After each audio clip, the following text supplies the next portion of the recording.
Tolong penjelasannya surah Yunus ayat 3. Dia bersemayam di atas arsh untuk mengatur segala urusan. Karena banyak yang beranggapan bersemayam layaknya manusia. Terima kasih. Ini sudah kita jelaskan sebenarnya ya. Mungkin yang bertanya tidak sempat hadir di pasal keempat Minhajul Muslim. Kita sudah masuk ke pasal keberapa ini? Ke-8 kalau tidak salah ya. Masalah hari kiamat.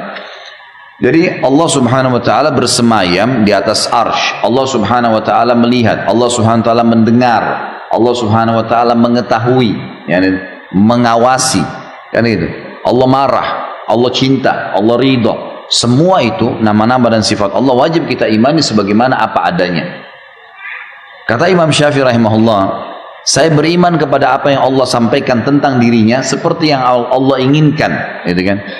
Dan saya juga beriman kepada apa yang disampaikan Rasulullah SAW sebagaimana apa yang diinginkan oleh Rasulullah SAW. Jadi kita harus memang seperti itu konsepnya. Kalau masalah Allah SWT dikatakan bersemayam, ya bersemayam di atas arsh. Tapi tidak boleh ada penyerupaan dengan makhluk. Tidak bisa, tidak jangkau. Bapak Ibu sekalian, akal kita ini dengan anggota tubuh, hati nurani, anggota tubuh, tangan, kaki, segala ini diberikan oleh Allah sebagai fasilitas untuk tunduk pada wahyu. Fahamin poin ini ya.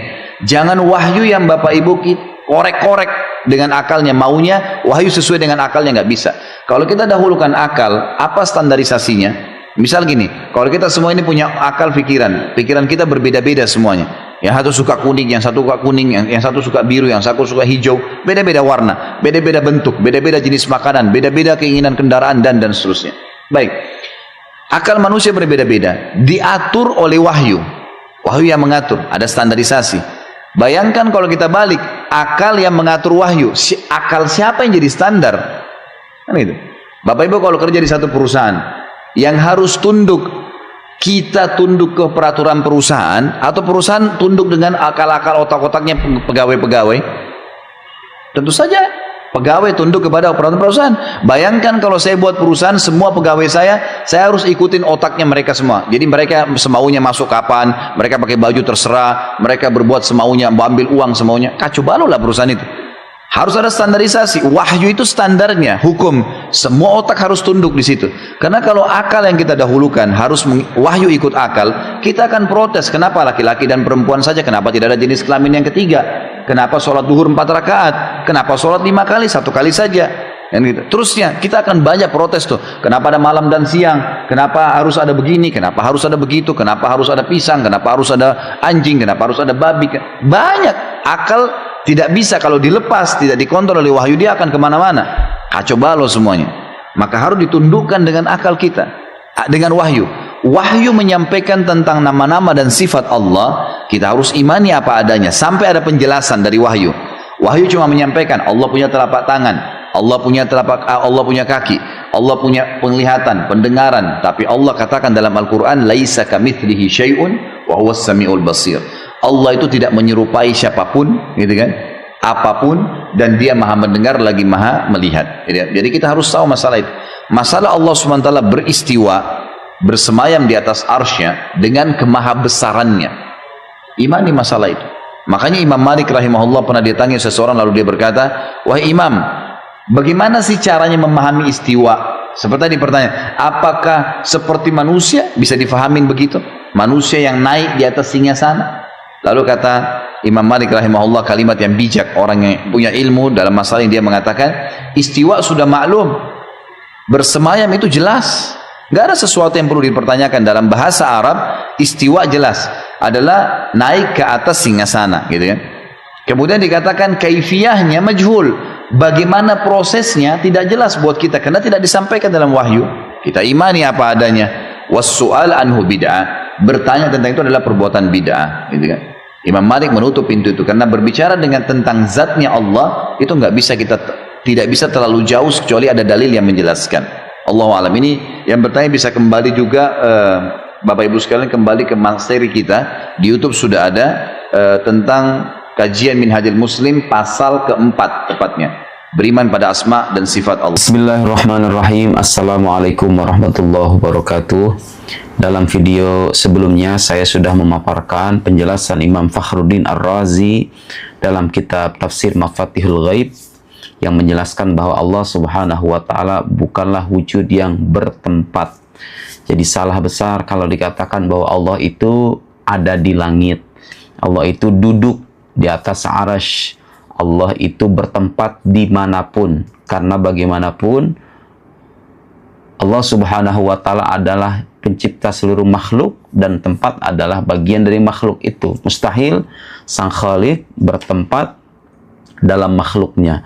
Karena sang Khalik itu qadim dalam arti tidak bermula, sementara tempat itu hadis dalam arti dia memiliki permulaan. Tempat itu hanya ada dengan adanya alam. Sementara Tuhan ada. Ketika alam tiada pun Tuhan sudah ada. Karena itu tidak mungkin dan mustahil Tuhan itu bertempat. Sekarang saya ingin mengoreksi salah satu keyakinan yang juga sama-sama keliru ya. Dan kekeliruan ini terlahir dari pembacaan secara harfiah dari salah satu ayat dalam Al-Quran, Ar-Rahman 'alal 'arsy istawa. Nah, yang cukup disayangkan, beberapa terjemahan Al-Quran mengartikan istawa itu artinya bersemayam. Bersemayam itu artinya duduk kayak begini. Nah, itu salah. Terjemahan itu keliru. Kalau Anda mempelajari ilmu akidah dan paham penjelasan Imam Ar-Razi di uraian sebelumnya, itu terjemahan harus dikoreksi. Dan kabar baiknya saya menyimak bahwa ternyata terjemahan kata istiwa, beristiwa itu sudah dikoreksi di KBBI. Alhamdulillah ya. Nah, bagi sebagian kaum muslim yang masih meyakini Tuhan itu bersemayam di arasy, duduk seperti halnya manusia begini, atau duduk di langit atau dimanapun itu keyakinan keliru. Nah, sekarang saya ingin membuktikan kekeliruan itu dengan penjelasan Imam Baihaqi. Perhatikan, ini kitab Al-Asma wa Sifat. Imam Baihaqi ini ulama Ahlus Sunnah wal Jamaah ya, bukan orang liberal. Ahlus Sunnah wal Jamaah, Al-Asma wa Sifat, Imam Baihaqi, ulama abad ke-5 Hijriah. Artinya ini ulama salaf, ulama salaf. Bagaimana generasi salaf mengartikan kata istawa? Yang ingin saya katakan terlebih dulu, saudara-saudara sekalian, kalau Anda menjumpai dalam Al-Quran atau hadis sifat-sifat yang seolah-olah kalau dibaca secara lahiriah menunjukkan Allah itu ada persamaannya dengan makhluk, seperti halnya dikatakan ada yad dalam arti tangan ya, atau misalnya istawa yang suka diartikan duduk. Kemudian ada lagi misalnya Allah turun ke langit. Nah, istilah-istilah itu para ulama Ahlus Sunnah wal Jamaah menempuh dua cara. Satu metode namanya tafwid. Tafwid itu artinya kita menyerahkan maknanya sepenuhnya kepada Allah Subhanahu wa ta'ala. Tapi seiring dengan banyaknya kelompok mujassim, mujassim ini artinya kelompok yang memandang Tuhan sebagai jisim. Dia punya tangan, punya kaki, dia berjalan, dia berlari dan seterusnya ya.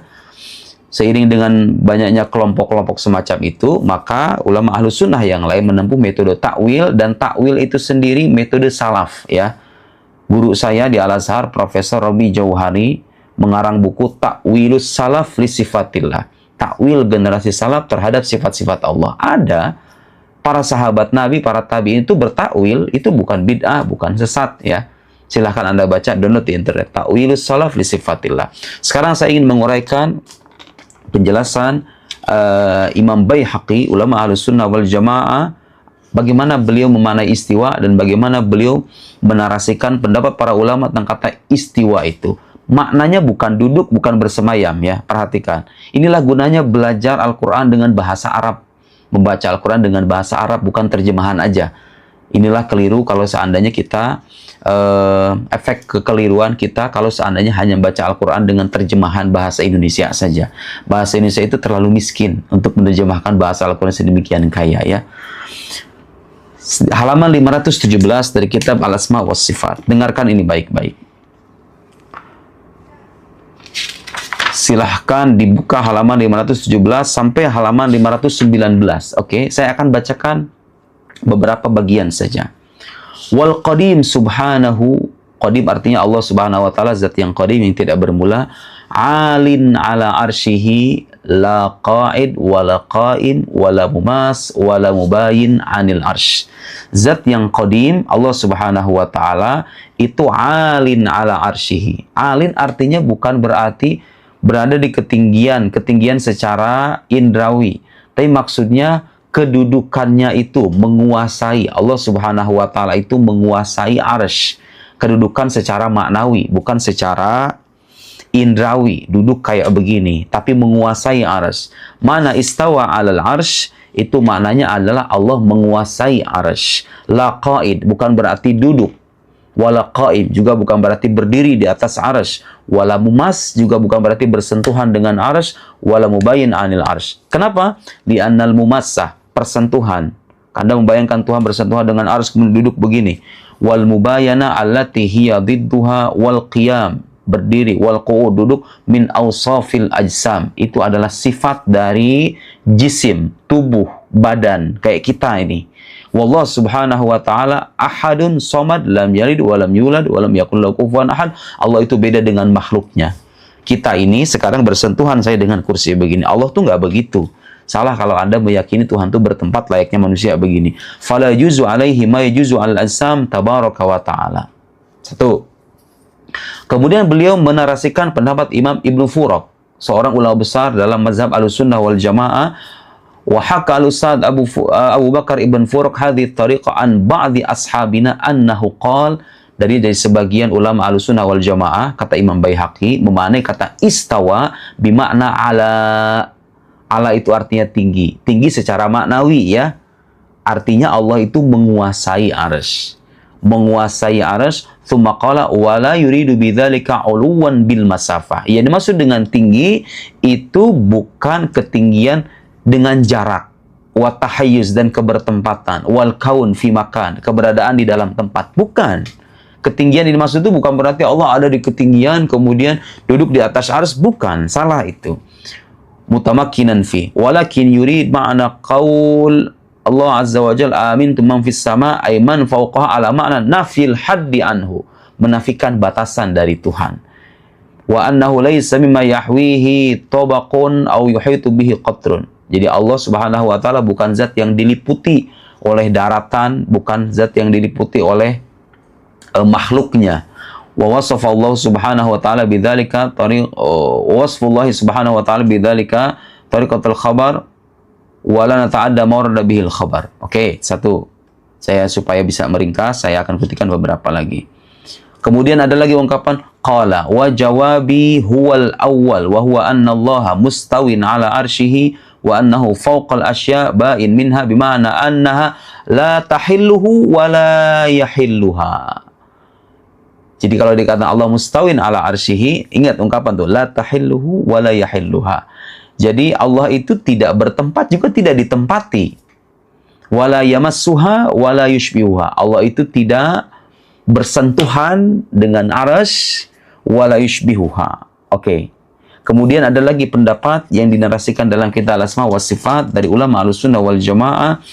Wa fima kutib ila al-Ustaz Abu Mansur Ibn Abi Ayyub anna katsiran min mutaakhiri ashabina, jadi banyak dari kalangan generasi belakangan Ahlussunnah wal Jamaah dhahabu ila anna al-istiwa huwal qahr wal ghalabah. Istiwa itu maknanya menguasai. Wa ma'nahu anna ar-Rahman, jadi makna ar-Rahman al-'arsy istawa maknanya ar-Rahman ghalabal 'arsya wa qaharahu. Allah itu menguasai arsy. Wa faidatuhu al-ikhbar an qahrihi mamlukatihi wa annaha lam taqharuhu. Nah, sekarang mungkin ada yang nanya, kalau kan Allah menguasai semua makhluk, Allah menguasai arsy, Allah menguasai langit, menguasai, kenapa arsy yang disebut? Ini jawabannya. Wa innama khussal arsy bidzikr li'annahu a'zam al-mamlukat. Karena arsy itu adalah makhluk yang paling besar yang Allah ciptakan. Ya, arsy ini hal gaib ya, yang nggak bisa kita jelaskan hakikatnya, tapi itu dikabarkan dalam Al-Quran, makanya kita mempercayainya. Dan arsy itu makhluk paling besar. Fanabbaha bil a'la 'alal adna. Maka Al-Quran memperingatkan bahwa Tuhan itu menguasai yang lebih tinggi, yang lebih besar. Kalau yang lebih besar saja sudah dikuasai, apalagi yang lebih kecil dari itu, gitu loh maksudnya. Qala wal istiwa bima'na al-qahr wal ghalabah syai'un fil lughah. Secara kebahasaan, makna istiwa dalam arti menguasai itu dikenal dalam bahasa Arab. Jadi orang-orang yang ngotot mengartikan istiwa artinya duduk, itu berarti nggak paham bahasa Arab. Istawa itu maknanya banyak, diantaranya maknanya adalah menguasai atau meninggi ya. Kalau Allah harus dikatakan kata tinggi, meninggi, tapi meninggi secara maknawi ya.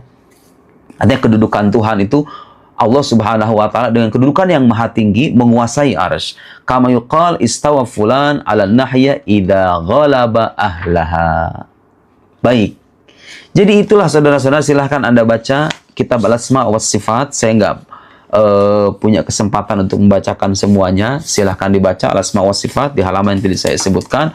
Walhasil, akidah yang mengatakan Allah duduk di atas arsy, bersemayam di atas arsy, duduk di langit atau di tempat manapun, itu akidah yang salah. Secara rasional itu bertentangan dengan akal, karena Tuhan dan tempat itu berbeda. Secara ontologis, Tuhan itu qadim, tempat itu hadis. Tuhan tidak bermula, tempat itu bermula. Bagaimana mungkin Sang Khalik bertempat pada makhluknya? Masalah orang Indonesia sekarang hanya mengkaji Al-Quran dan membaca kitab suci itu dengan terjemahan saja, dan yang menerjemahkan kadang-kadang tidak paham. Jadi saya menghimbau kepada dai-dai, kepada para ustadz yang menerjemahkan ayat Ar-Rahman al-Arsy istawa, jangan sekali-kali diartikan bersemayam, karena itu salah. Tuhan itu tidak bersemayam seperti halnya makhluk. Lihat, orang Arab sendiri tidak mengenai istiwa dengan duduk saja, tapi dia bisa dalam arti meninggi, juga bisa arti menguasai. Sekian, semoga bermanfaat. Wassalamualaikum warahmatullahi wabarakatuh. Apakah sesat akidah yang mengatakan Allah bersemayam di atas arsy? Orang yang menyamakan Allah dengan manusia. Macam mana Allah duduk di atas arsy? Macam Ustaz Abdul Somad duduk di atas kursi. Kafir, bertentangan dengan dua ayat. Walam yakul lahu kufuwan ahad. Allah tak sama dengan apapun. Laisa kamitslihi syai'un. Allah tak sama dengan apapun. Lalu apa makna Ar-Rahman 'alal 'arsy istawa? Allah duduk di atas arsy. Kalangan salafus saleh mengatakan makna ayat ini, mereka tak mau jawab. Datang orang ke Imam Malik. Imam Malik, ya, apa makna Allah duduk di atas arsy? Al-istiwa maklum, duduk di atas kursi semua orang tahu. Wal kaifiyatu majhulah. Bagaimana Allah duduk di atas arsy tak ada orang yang tahu. Al-imanu bihi wajib, beriman kepada ayat itu wajib. Was'alu anhu bid'ah, menanyakan tentang itu bid'ah. Wa kullu bid'atin dhalalah, wa kullu dhalalatin finnar. Tapi anak sekolah kalau ditanya begini tak bisa. Pak Ustaz, apa makna ayat Allah duduk di atas arsy? Jangan tanya-tanya. Pak Ustaz, apa makna yadullah fawqa aydihim, tangan Allah di atas tangan mereka? Jangan tanya-tanya. Lama-lama dia bingung agamanya apa. Tak boleh ditanya isinya. Maka sebagian ulama mentakwil. Maka kalangan salaf itu dua. Satu mentafwid, serahkan sama Allah. Yang satu lagi mentakwil. Apa makna Allah duduk di atas arsy? Allah berkuasa. Itu yang dikatakan Imam Ali radhiyallahu anhu. Apa kata Ali? Inna Allah khalaqal arsya. Allah menciptakan arsy izharan li qudratihi, untuk menunjukkan kuasanya. Walam yattakhizhu makanan li nafsihi, bukan untuk menyatakan tempat duduknya. Bapak Doktorandus Haji Herman Abdullah MM duduk di atas singgasana wali kota selama 2 periode. Apakah maknanya dia duduk di atas kursi sultan? Bukan, artinya dia berkuasa. Itu makna ayat itu. Jadi memahami ayat-ayat mutasyabihat dua. Yang pertama, serahkan maknanya pada Allah. Yang kedua, takwil. Adapun menyamakan Allah dengan makhluk, batil, tak boleh. Kelompok mujassimah menyamakan Allah dengan makhluk, batal. Laisa kamitslihi syai'un wa huwas samiul basir.